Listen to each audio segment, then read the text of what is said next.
네, 안녕하세요. 신박사 이상했습니다. 2021년 11월 3일 신박사의 장마감 복귀 방송 하도록 하겠습니다. 오늘 시장은 우리나라 시장이 좀 많이 약했습니다.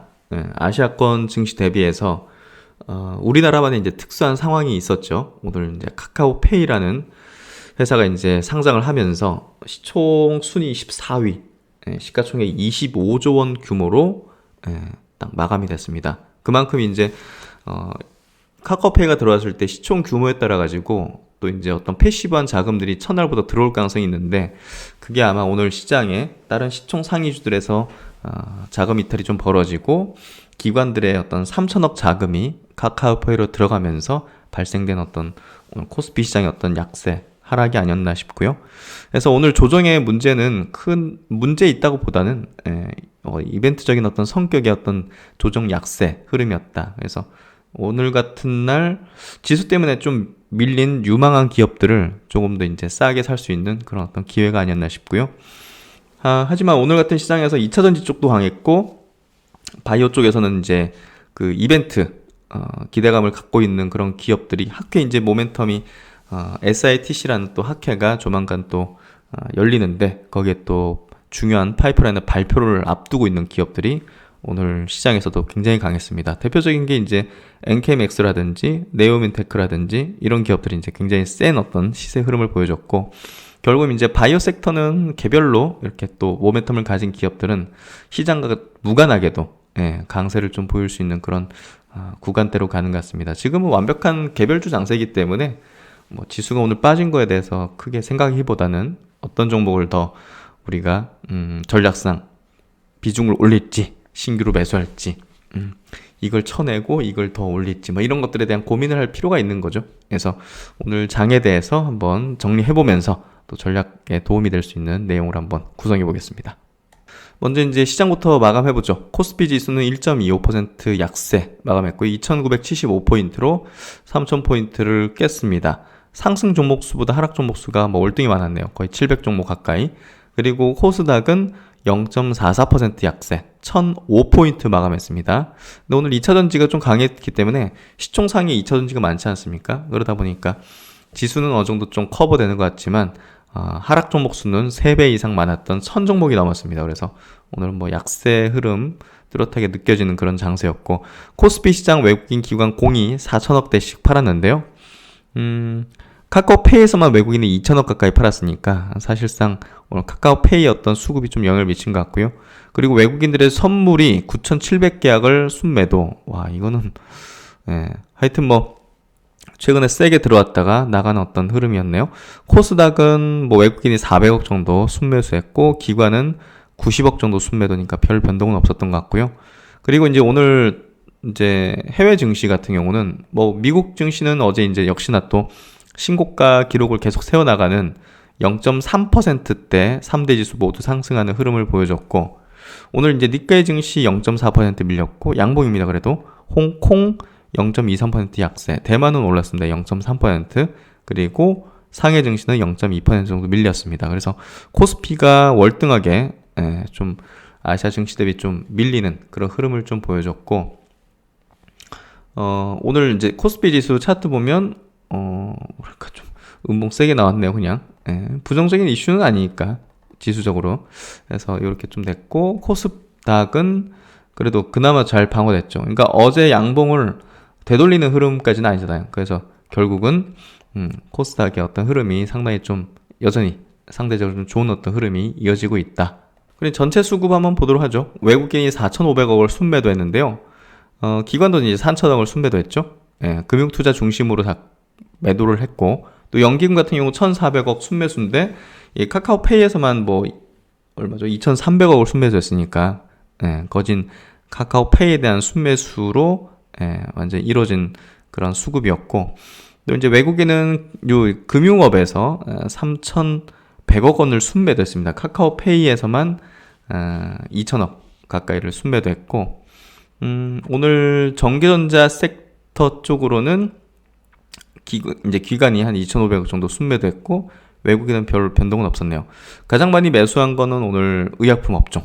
그래서 특정 기업들, 바이오 기업들은 좀 좋았던 흐름이었고, 셀트론이 오늘 1.6% 상승하면서 상대적으로 강했죠. 그리고 외국인들 같은 경우 코스닥에서 오늘 순매수 역시나 순매수를 하는 흐름을 보여줬고, 코스닥 100에서 1300억 순매수입니다. 코스닥 100에서. 그래서 상당한 시총 상위주에 대한 어떤 매수세를 상당히 좀 높였던 그런 흐름이었고요. 코스닥 중심으로 좀 한동안은 내년 초까지는 어느 정도 코스닥이 월등히 좀 강한 어떤 흐름을 보여주지 않을까 이렇게 좀 생각이 됩니다. 시총 상위주들 보면요, 삼성전자 1.5% 상승, 약세죠. 그리고 SK하이닉스도 1.8% 약세로 지금 오늘 같은 경우는 시총 상위주가 그냥 뭐 같이 그냥 밀리는 흐름이었어요. 그래서 카카오뱅크까지 7.3% 빠졌는데요. 오늘 외국인의 어떤 매도가 카카오뱅크에 상당히 많았죠. 870억. 결국 이제 그 카카오페이도 금융업종에 속하기 때문에 여기서 매도한 자금들이 아마 그쪽으로 좀 흘러 들어간 게 아닌가, 뭐 이렇게 좀 생각이 되기도 하고요. 카카오페이 7% 올랐고 공모가 9만 원인데 2배 이상 오른 거죠. 크래프톤이 오늘 2.3% 밀리면서 조금 약세 흐름이 좀 전개됐고, KB금융 2.8% 약세, 신한지수도 좀 빠졌고요. 그리고 SK바이오사이언스는 6.8% 상승하면서 오늘 바이오 업종은 상대적으로 시장 대비 좀 강했던 흐름이었습니다. 삼성바이오도 이제 보합이었죠. 그리고 코스닥으로 넘어가면 에코프로비엠 이렇게 LNF 플러스 내면서, 그리고 셀트론 헬스케어, 셀트론 제약도 이제 1%대 상승 보이면서 위메이드 3% 상승, 카카오 게임즈도 3% 상승해서 게임주, 2차전지, 바이오 섹터 일부 종목군들 강한 어떤 흐름을 보여줬습니다. 그래서 오늘 코스닥은 상대적으로 시총 상위 주들 보면 ST팜도 3% 상승했고, 강한 종목들도 있었고, 오늘 코로나 확진자 증가하면서 위드 코로나 관련주들은 좀 약세였습니다. 파라다이스도 3.7% 밀리는 이런 흐름을 좀 보여줬네요. 그래서 오늘은 이런 시장의 흐름, NK맥스, 그래서 학회 모멘텀을 갖고 있는 이런 항암제 기업들 신고가잖아요. 그래서 아주 좋은 어떤 모습을 보여주고 있고, 네오이문테크도 이제 학회 모멘텀을 갖고 있고, 또 이제 녹시드 랩셀도 학회 모멘텀 같이 갖고 있죠. 그래서 이런 항암제 관련된 기업들이 오늘 강한 흐름들, 레오캔바이오도 이제 하반기에 또 모멘텀들 발동할 만한 것들이 또 펼쳐져 있고, AB용 같은 경우 6% 상승, SD바이오센서도 4% 상승하면서 최근 어떤 저점을 계속 올리는 흐름이 전개되고 있네요. 그리고 클래시스는 2% 약세, 루트로닉도 6% 약세, 위드 코로나 관련된 그런 어떤 미용 관련된 기업들이 최근에 좀 고점권역을 좀 형성했어요. 그래서 그런 얘기를 좀 드렸었기 때문에 이해 가능하실 거라 생각하고, 셀레드는 이제 뭐 시세는 저는 거의 끝났다고 봅니다. 그래서 그렇게 좀 바라볼 수 있는 그런 오늘 그냥 기술적 반등 정도. 그리고 이제 우주항공 관련된 종목 중에서는 제노코가 최근에 다른 종목 대비해서 세게 올라오는데 뭔가 터지려는 흐름이 있을까요? 어쨌든 최근에 어떤 강한 어떤 기조의 흐름을 좀 보여주고 있고요. NC소프트가 이제 신작 발표, 이제 신작 출시를 앞두고서 강한 어떤 기조의 흐름을 좀 보여주는 것 같습니다. 그리고 이제 외국인과 기관의 동시 순매수 종목을 보면요, 오늘 뭐 게임, 2차전지, 바이오 쪽에 종목들이 쫙 이렇게 있죠. SK바이오사이언스, 그리고 뭐 LG 디스플레이, 현대중공업, 두산퓨어셀, 후성 뭐 이런 종목도 있네요. SD바이오센서 올라와 있고, 하이브가 빠졌긴 하지만 수급은 오늘 좋았습니다. 이렇게 있는 것 같고요. LG노텍도 오늘 빠지긴 했지만 수급은 좋았네요. 코스닥으로 넘어가면 게임주들, 2차전지, 그리고 바이오, 그리고 이제 뭐 반도체 쪽도 이제 일부 섞여 있는 것 같고, 바이오가 좀 많이 눈에 최근에 띄네요. 그리고 네오에즈 같은 게임주 바닥에서 좀 올라오는 형태가 되고 있고, 엔캠 2차전지, 게임주 2차전지, 그리고 바이오, 요게 이제 오늘 코스닥에도 수급이 좋았던 그런 주요 종목이었던 것 같습니다. 종목을 요 정도 체크해 보도록 하죠. 그러면 오늘은 바이오 쪽에 대한 리포트들 한번 챙겨 보도록 하죠. 오늘 외국인들이 다른 업종은 대체적으로 다 이제 매도를 했지만 제약바이오 업종에 대해서 이제 순매수를 했죠. 그래서 개별 어떤 모멘텀을 갖고 있는 종목들이, 특히나 이제 신약에 대한 모멘텀, 학회 발표 모멘텀을 갖고 있는 뭐 그런 종목들이 오늘 좋았죠. 뭐 NK맥스, 녹제랩셀, 네오이문텍, 뭐 이런 기업들, 그리고 이제 레고캠 바이오라든지 이런 기업들, 매드팩토나 이런 쪽 기업들이 상당히 좋은 어떤 흐름을 보였는데요. 결국 이제 그 코로나 관련된 바이오 기업에서 비코로나 관련된 기업들, 특히나 이제 항암제, 뭐 ADC 관련된, 유전자 관련된 이런 어떤 기술 트렌디하게 이제 어떤 트렌드한 기술을 갖고 있는 그런 기업들에 대해서 오늘 강한 어떤 흐름을 보였죠. 그래서 최근에 어떤 바이오 섹터의 어떤 흐름 자체가 그런 기업들이 이제 바닥을 많이 다지면서 올라서는 흐름들, 혹은 이제 옆으로 기다가 하회 모멘텀을 기점으로 좀 기대감을 좀 만들어내는 그런 흐름들이 좀 전개되고 있고요. 또 이제 글로벌 시장에서는 빅팜들이 이제 계약을 계속적으로 이제 큰 계약들을 맺어 나가기 시작하는 그런 시점에 있습니다.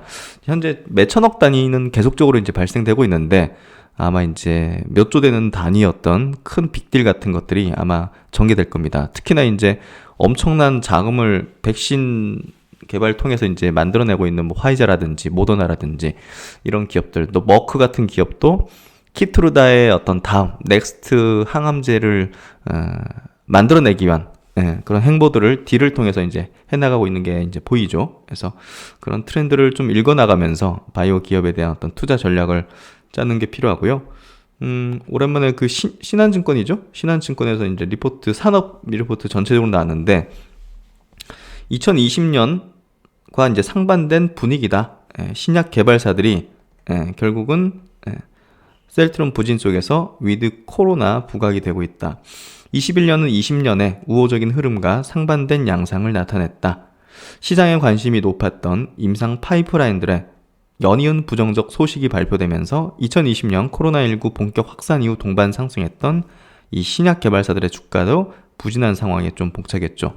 한편 셀트론 그룹의 21년 이후 지속된 실적 부진도 어쨌든 전체 바이오 업종에 제약바이오 업종에 영향을 미쳤죠.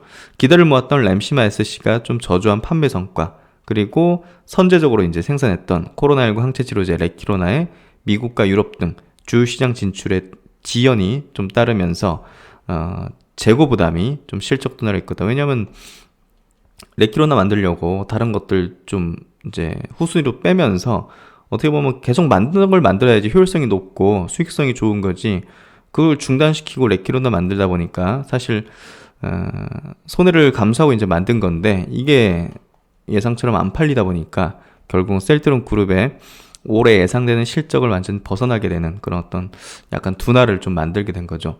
신약 개발사들과 셀트론 그룹 부진에도 불구하고 하반기 초까지 우호적인 흐름을 이어갔던 코로나19 백신 및 관련 CMO 기업들의 주가 역시 현재는 좀 부진해지고 있죠. 어느 정도 모멘텀 소멸의 어떤 구간대로 좀 들어가는 것 같고요. 모더나 고점 찍었고 뭐 이런 부분들도 같이 맞물리면서 코로나 관련된 제약바이오 기업들의 어떤 고점론 이런 것들이 좀 불거졌다, 이렇게 보면 될 것 같고요. 이제 위드 코로나 또 리오픈으로 가기 때문에 거기에 따른 어떤 모멘텀 소멸도 이제 영향을 미친 걸로 볼 수가 있을 것 같습니다. 그래서 이제 국내를 비롯한 주요 선진국들의 백신 접종률이 크게 상승한 가운데 10월 머크의 경구용 치료제 임상 3상 결과 발표가 결국은 분위기를 완전히 바꿔버린 그런 어떤 변곡이 됐고, 남은 하반기 관건은 위드 코로나가 될 걸로 전망되고 있죠. 중장기적 관점에서 에스테틱 그리고 덴탈 업체 등 코로나19로 매출 타격이 불가피했던 기업들의 실적과 주가 반등이 상반기부터 본격화됐죠. 그래서 미리 움직였어요. 위드 코로나를 위시해가지고 될 거니까 어느 정도 하반기 될 거라는 시장 예상에 따라서 에스테틱 덴탈 업체들 미리 움직이면서 올 초부터 이제 막 엄청나게 강했죠. 그래서 위드 코로나 되면 이제 이런 기업들은 모멘텀이 조금 감소하는 거죠. 현실화되고 있으니까. 그래서 실적이 따라오겠지만 어쨌든 그 기대감이 실적 따르는 것도 훨씬 더 위로 솟구쳤기 때문에 결국은 위드 코로나 된다 하더라도 에스테틱하고 덴탈 관련된 기업들은 주가 측면에서 본다면 별로 재미없을 수도 있습니다. 그리고 이제 차라리 지지부진하고 바닥을 기었던 신약 개발 기업들이 오히려 이제 그 다음부터는 치고 나갈 수 있는. 그래서 야, 위드 코로나니까 이제 뭐 사람들 미용에 관심을 가지니까 미용 업체들 또 이제 입 벌리고 이제 미뤄뒀던 치과 치료 이런 것들을 할 거니까 덴탈 업체들 좋아지겠지. 이미 다 올라 있는데. 예. 그래서 클래시스라든지 루트론이라든지 파마 리서치 그리고 뭐 이제 오스테임 임플란트라든지 이런 것들 다 올라 있죠. 예. 그래서 지금 들어가는 거는 뒷북치는 것밖에 안 되죠. 그래서 이제 코로나19로 매출 타격이 불가피했던 기업들의 실적, 주가 반등이 상반기부터 본격화됐고 남은 21년 그리고 22년까지 이어질 전망이다. 예, 저는 좀 안전하게 하는 스타일이기 때문에 확실한 구간만 수익을 취하고 나오고 지금 뭐 신규로 에스텍 덴탈 업체 들어간다. 이거는 저는 제 기준에는 부합되지 않죠. 그래서 여기에서 나오는 이런 뷰나 의견하고는 저는 이제 좀 다릅니다. 그래서 먼저 움직이고 저는 먼저 빠져나오는 식으로 조금 더 이제 안전한 수익을 취하면서 그걸 계속적으로 복리를 반복해 나가는 그런 방식으로 계절을 레벨업 시키는 그게 이제 제 어떤 투자 전략의 핵심이기 때문에 먼저 움직이고 먼저 빠져나온다. 이걸 이제 가장 큰 기반으로 저는 삼고 있습니다. 그래서 저랑 이제 1년 넘게 하신 분들은 이제 어느 정도 파악이 되셨을 거고 제가 가지고 있는 어떤 뭐 주식에 대한 어떤 투자에 대한 철학이라든지 기준 이런 것들을 한번 생각해 보시면 좋을 것 같습니다. 22년 핵심 변수는 쌓여가는 순현금 그리고 주요 임상 이벤트가 될 전망이다. 축적된 순현금 그리고 주요 파이프라인 임상 이벤트가 될 전망. 그래서 국내 제약바이오 기업들의 순현금은 대규모 IPO를 통한 공모 자금의 유입. 예를 들면 뭐 SD 바이오센서 같은 기업 막 성장해가지고 자금 크게 만들었잖아요. 그런 것들 이제 어떻게 또 할지. 기술 이전을 통한 마일스톤 수령 그리고 코로나19 이후 진단키트 판매 수익 등을 통해 큰 폭으로 증가하고 있다. 그러니까 진단키트 기업들은 완전히 그냥 호황 엄청난 수익을 냈잖아요. 그래서 그걸 바탕으로 이제 랩지노믹스 같은 경우는 신약 개발에 이제 투여를 하면서 제가 볼 때는 이제 밸류업 할 수 있는 그런 가능성을 이제 보여주고 있죠. 그래서 진단키트에 머물고만 있는 기업들은 밸류업을 해줄 수가 없어요. 지금 돈을 이렇게 버는데 퍼가 4배가 3배밖에 안 돼? 4배밖에 안 돼? 예. 그래도 이제 그런 기업들은 업사이드가 좀 작을 수밖에 없죠. 근데 진단키트로 돈 번 걸 가지고서 신약 개발에 투입하고 그런 것들을 이제 진행해 나가는 뭔가 좀 보여주면서 IND 신청을 이제 사람에 대한 임상을 신청하겠다는 신청서를 냈다는 것 자체가 이 기업은 신약 개발로 진짜 나가는 거거든요. 예. 결국은 왜냐면 그 신청서 낸다는 것 자체가 다 준비가 된 거거든요. 예.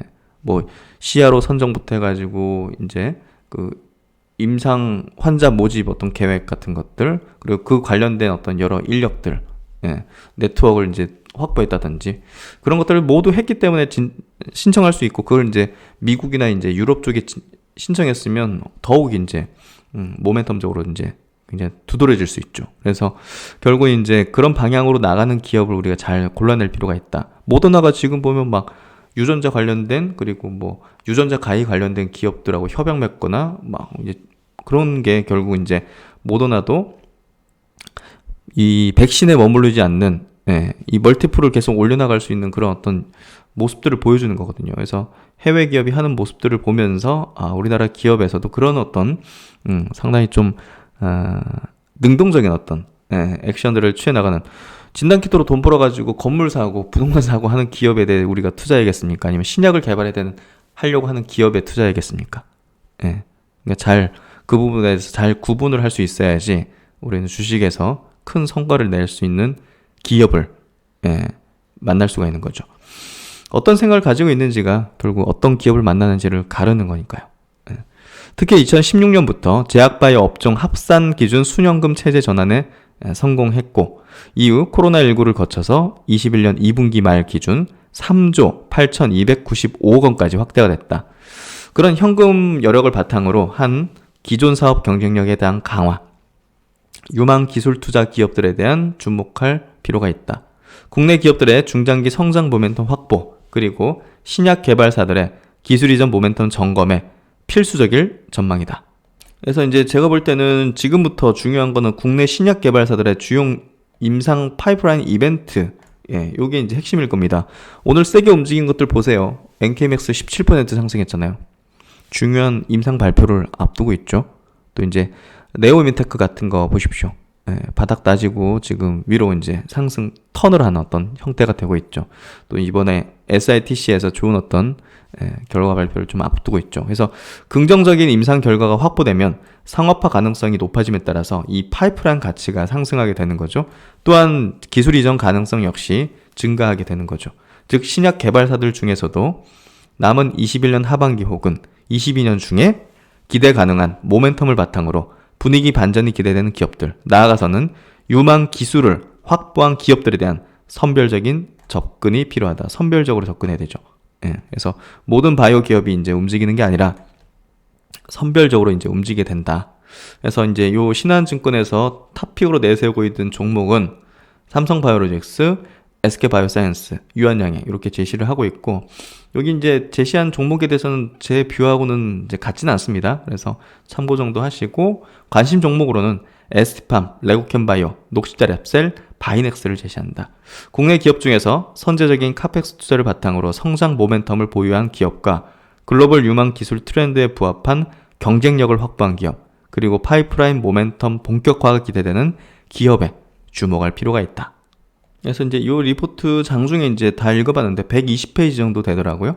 그래서 장중에 이제 이렇게 계속 보면서 체크를 했고, 그 중에서 이제 한번 말씀드릴 부분, 저는 이제 글로벌 바이오 제약사들이 이제 그 딜을 하는 거, 요거를 이제 굉장히 유심히 봅니다. 결국 이제 많은 돈을 쏟아부으면서 기술 확보를 한다는 거잖아요. 뭐 어떤 기술 확보를 하는가? 그게 유망할 걸로 예상되니까.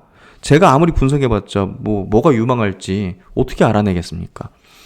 엄청난 조직력과 자금과 정보력을 바탕으로 분석을 해가지고 이런 기업들이 이런 기술을 가지고 있는 기업들을 이제 사가고 라이센스 인을 하거나 이런 식으로 하잖아요.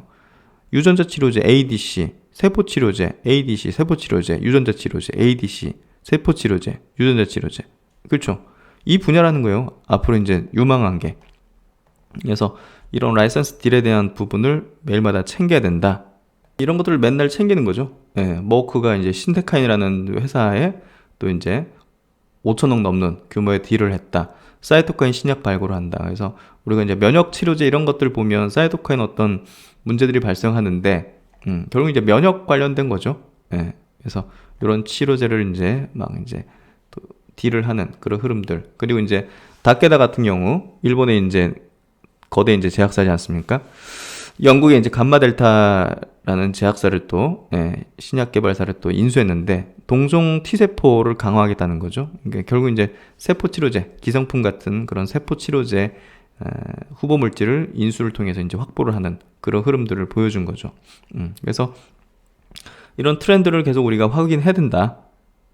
그리고 이제 이런 학회 일정도 항상 챙겨놓고 여기에 이제 또 어떤 중요한 어떤 발표 일정들을 갖고 있는 기업들은 또 그 전에 또 기대감의 어떤 구간들이 좀 발생할 가능성이 높다는 부분, 그리고 이제 전체 바이오 업종에 대해서도 분위기 업을 해줄 수 있는 모멘텀이 나올 수 있다는 부분들, 거기에 좀 주안점을 두고 계속 그런 부지런해야겠죠. 여기서 어떤 기업이 또 그래서 내년도에는 이제 오프라인으로 이제 아마 개최가 될 걸로 예상이 됩니다. 그래서 결국 이제 이때 큰 딜들은 아마도 내년부터 좀 발생하지 않을까 이렇게 좀 예상이 되어지고요. 그래서 이제 신한증권에서 탑픽 그리고 이제 관심 종목으로 꼽고 있는 종목들 한번 점검해 보시면 좋을 것 같아요.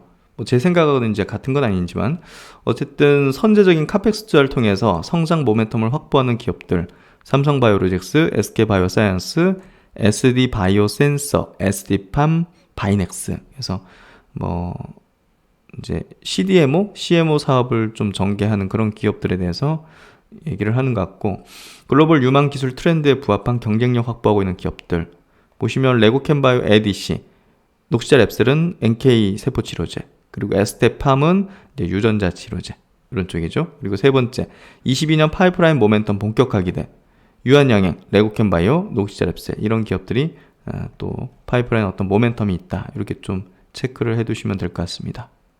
그리고 이제 KTB 증권에서도 헬스케어 업종에 대한 전망 좀 리포트 올라왔는데요. 위드 코로나 시대 무엇을 담아야 할 것인가 해서 이제 결국은 최근 2년 동안 제약바이오 업종 투자의 중심에 있었다면 이제 코로나19 관련주들이. 그럼 이제 위드 코로나 시대로 접어들면 일상 생활로의 이제 복귀가 시작될 거기 때문에 뭐 코로나19 관련주들이 아니라 그 외에 다른 어떤 전략이 또 필요하겠죠.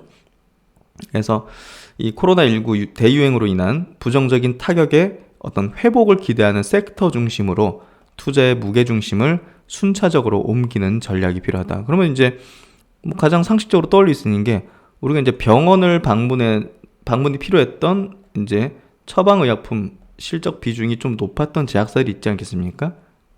그런 기업들 혹은 이제 임상시험 등록 및 데이터 판독 지연 등 코로나19로 인해 가지고 신약의 어떤 임상 진척이 더뎌졌었던 그런 피해를 봤었던 신약 개발 기업들, 뭐 기술출 거래 진행에 있어서도 기대를 하고 있었지만 코로나19 터지면서 이런 기술출 거래 진행에도 좀 타격을 있었던 그런 신약 개발 바이오텍 회사들.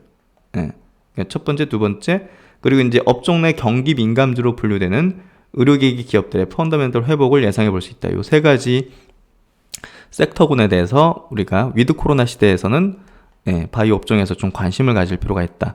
이 중 경기 민감도가 높은 미용 의료기기는 미국, 유럽 등의 선진국에서부터 신흥국까지 수요 회복을 빠르게 기대해 볼 수 있다. 중단기 우선적으로 비중 확대 추천을 지속하겠다. 그래서 이제 미용 의료기기에 대해서는 아까 이제 신한증권 거기랑 이제 비슷한 의견인 것 같은데요. 뭐 저는 조금 부담이란 이제 의견을 드렸죠. 제가 틀릴 수도 있지만 저는 조금 깔끔하게 안전하게 딱 수익을 내고 나오는 어떤 축으로 하니까. 그래서 보다 이제 포커스를 둘게 제가 볼 때는 여기서도 나타내지만 신약개발 바이오텍이라고 저는 생각을 하고요. 지연되었던 신약개발 임상 재개를 통한 성과 확인과 부진했던 내수 처방의약품 실적 회복 정도를 확인하기까지는 다소 좀 시차가 필요할 수 있다. R&D 바이오텍과 처방의약품 매출 비중 높은 제약사들의 본격적인 주가 모멘텀 회복은 22년 상반기보다는 내년 하반기로 예상한다. 굉장히 늦게 예상하네요. 근데 저는 상반기가 아닐까 싶은데. 특히 신약개발 바이오텍 경우 금리 인상이라는 매크로 변수에 취약한 가운데 위드 코로나 시대 초기 기술 수출 성과 등 직접적인 주가 모멘텀을 촉발하기는 어렵고 2015년부터 지속해서 하락하고 있는 글로벌 신약개발 생산성 회복도 확인할 필요가 있는 만큼 업종 내 가장 늦은 주가 회복을 예상. 수익률 회수 기간 텀이 있는 만큼 종목 픽에 있어서는 무엇보다 가격적인 메리트가 우선 고려되어야 할 듯하다. 3분기 실적 발표에서 1년 가까이 부진했던 내수 처방 실적의 회복이 필요하다. 회복이 나타나는 그런 기업들, 이런 기업들에 대해서 봐야 된다는 것 같은데요. 그리고 이제 진단키트 관련된 기업들에 대해서도 좀 우호적으로 좀 평가를 하고 있네요. 코비드19 초기 시장 관심이 주목되었던 진단 기업들은 실적 특수 효과가 소멸되고는 있으나 주가가 선제적으로 큰 폭의 조정을 완료해서 밸류에이션 부담이 크게 완화됐다. 팬데믹 이후 안정적인 진단 수요가 확인되면 실적도 주가도 바닥을 다질 전망이다 해서 결국 이제 진단키트 기업들도 밸류가 많이 낮아졌기 때문에 크게 부담 없고 실적적인 부분도 이렇게 많이 안 떨어지네 실적이? 그러면 이제 정도 주가도 바닥을 다질 거다 이렇게 좀 예상하는 것 같고 미용 의료기기 쪽으로는 계속 이제 좋은 어떤 업데이트를 좀 보여주는 것 같아요. 수출 부분이 굉장히 좋은 어떤 흐름이 좀 전개되고 있고 선진국에서 좋아졌던 게 지금 신흥국으로 내려가면서 막 브라질에서 막 140% 전월비 35% 막 수출 호조를 내는 부분들을 보면 이 모멘텀이 좀 지속 가능하다 이렇게 좀 얘기하는 것 같습니다. 그러면 이제 액션 결론이라 볼 수 있죠. 이 KTB 투자증권에서는 어떻게 이제 의견을 내고 있는가? 대형 4개사 선호도는 삼성바이오를 가장 선호하고 그 다음 셀트론 헬스케어, 셀트리온 그리고 SK바이오사이언스 순으로 이렇게 선호도를 이제 나타냈고 커버리지 대형 제약사 3분기 실적 리뷰 진행 중이나 4분기 이후 실적 및 밸류에이션 매력 고려해서 이렇게 선호하네요. 대웅제약, 녹십자, 종근당 순으로 선호하네요. 그래서 내수 기반의 이제 제약사들 그 이제 처방 의약품 이제 매출 비중이 높은 그런 기업들에 대해서는 대웅제약을 좀 더 탑픽으로 좀 꼽고 있는 것 같고요. 현재 가격에서 매수를 좀 추천한다. 좀 많이 떨어져 있긴 하죠. 미용 의료기기 섹터 최선호와 루트로닉 탑픽 의견 유지, 그리고 빅커버리지로는 파마 리서치, 그리고 리메드. 리메드는 제가 뭐 마감 영상에서도 그렇고 많이 좀 강조를 드렸던 것 같습니다. 요건 좀 제 생각과 많이 일치하네요. 그리고 넌 커비드 R&D 바이오텍, 그러니까 비코로나 신약 개발 기업이죠. 4분기 이후 22년까지 긍정적인 임상 성과 및 라이센스 아웃 이슈 기대할 수 있는 한올 바이오파마, 앞타바이오, 지노맨 컴퍼니 추천 지소에서 이 중에서는 저는 가격적인 메리트 측면에서 지노맨 컴퍼니는 괜찮다고 생각하는데요. 나머지는 그다지 지금 현 구간에서 매력도가 좀 리스크도 상존한다고 생각합니다. 그래서 어찌됐든 이렇게 산업 리포트도 한 번씩 보면 좋을 것 같고요. KTB 투자증권에서는 굉장히 또 친절하게 종목별로 이제 이슈, 임상 모멘텀 발표나 어떤 게시, 신청 이런 모멘텀 있는 것들을 분기 단위로 이렇게 또 정리를 해가지고 또 올려주셨네요. 그래서 이런 내용들이 굉장히 중요하죠. 이게 이제 투자 전략의 핵심적인 어떤 포인트가 되기 때문에 이 내용들 한번 잘 체크해 보시면 좋을 것 같고요. 이렇게.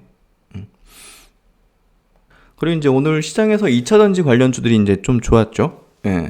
그래서 LG화학은 좀 좋지 못했지만 그래도 이제 소재 업체들이 이렇게 좋았는데 이 삼성 SDI가 이제 굉장히 좋았습니다. 오늘 이제 그래도 시장 대비 강한 또 플러스로 마감했는데 3분기 실적이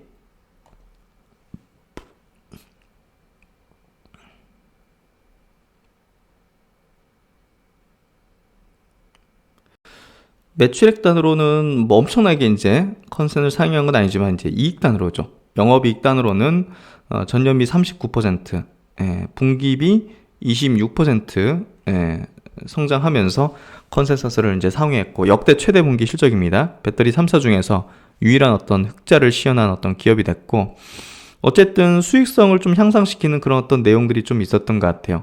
차량용 반도체 수급 이슈 때문에 수요가 감소했지만 흑자를 유지했다. 그리고 신규 스마트폰 웨어러블향 판매로 소형 전지 쪽에서도 수익성이 좀 향상됐고 또 이제 고부가 제품 쪽 스마트폰의 OLED 채용 확대되면 또 이제 이 기업의 전자재료 부분에서 고마진이니까 OLED 쪽이 고마진 이런 부분이 좀 있었던 것 같습니다. 그래서 뭐 배터리 부분도 좋았고 전지 부분 뭐 다른 부분도 좋았기 때문에 뭐 삼성 SDI는 수익성으로 이제 보여주는 그런 기업이기도 하죠.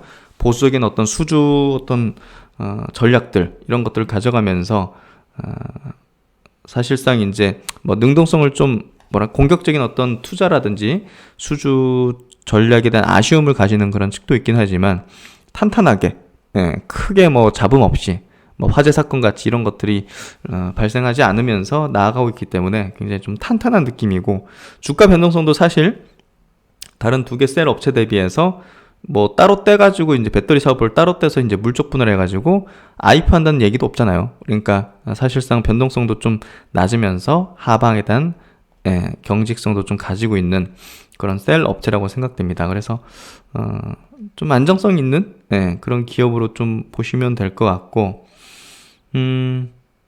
어쨌든 목표 주가 100만 원을 유지했네요. 그리고 이제 올해 예상되는 13조 매출 1조 2천억의 이제 영업이익 그리고 펫단으로 한 45배, 내년에 한 30배, 내후년에 26배 정도로 내려오면서 제가 볼 때는 엄청나게 떨어지는 않을 것 같아요. 지금은 분명 2차전지 쪽은 주가 조정을 좀 만들어내는 그런 구간이라 보는데 어쨌든 크게 빠질진 않을 만한 그런 배터리 회사다. 그 정도 체크를 하시면 될 것 같고 다른 두 개 셀 업체보다는 좀 메리트가 있다. 따로 떼는 건 아니니까 그 정도로 체크하시면 될 것 같습니다. 그리고 이제 오늘 LG 화학이 좀 많이 빠졌는데요. 뭐 특별한 내용보다는 제가 볼 때는 이 권영수 부회장이 LG 에너지 솔루션으로 이제 자리를 옮겨서 공식 업무를 시작했다. 결국 이제 이 상장을 조금 발빠르게 하려는 좀 정리하려는 그런 어떤 흐름이 아닐까 하는 게 좀 생각이 되고요. 그래서 오늘 뭐 떨어진 이유에 대해서 여러 가지 어떤 이유를 또 분석하는 기사들이 아마 나올 것 같은데 제 생각은 그렇습니다. 어쨌든 IPO 빨리 하려고 하는 것 같고요. 결국 이제 200조 규모의 수주 물량이 지금 쌓여 있는 상황에서 계속 좀 뭐 리콜이라든지 뭐 이런 게 계속 발생하고 있잖아요. 그러니까 뭔가 좀 경영적으로 좀 다져야겠다. 예, 소방수의 역할로서 아마 이 권영수 부회장이 유명한데 이분이 오게 된 게 아닌가 하는 생각이 들고요.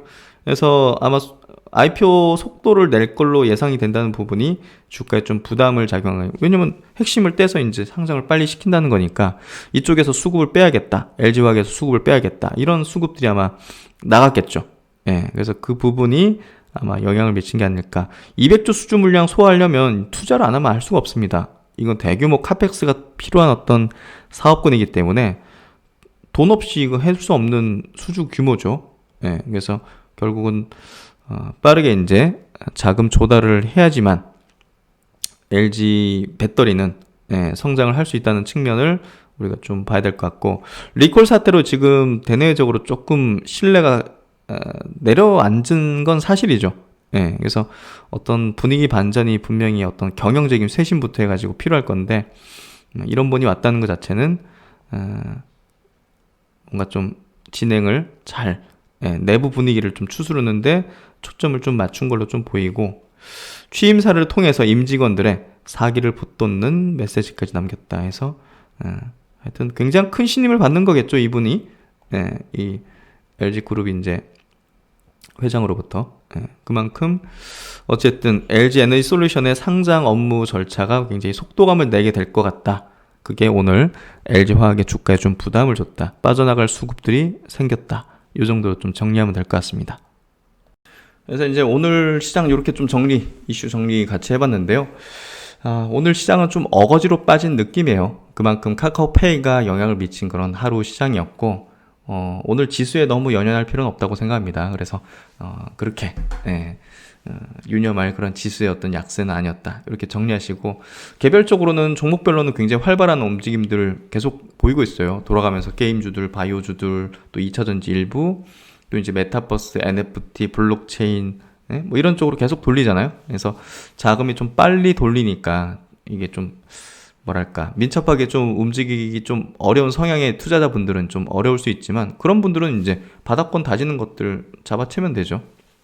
그리고 조금 민첩하신 분들은 이런 수급을 좀 계속 돌아가면서 수익을 좀 누적하고 이런 것들을 하면 되고, 그래서 자신의 성향의 문제이기도 해요. 주식 투자를 통한 어떤 전략은 내 성향에도 맞아야 되는 거지, 이 방식이 무조건 해야 됩니다, 이런 식으로 할 수도 없는 거예요. 그래서 그런 부분에서 자신의 어떤 성향과 거기에 맞는 어떤 전략, 실행 방법, 이런 것도 한번 생각해 봐야 된다. 그래서 투자의 성공, 조만간 제가 정말 투자의 어떤 고수들의 공통점에 대한 부분을 정리한 거를 한번 좀 설명드려 볼게요. 그러면서 자신도 어떻게 하면 좀 될까 하는 것들을 한번 생각해 보시면 좋을 것 같고, 저도 참 고민 많이 했던 사안이거든요.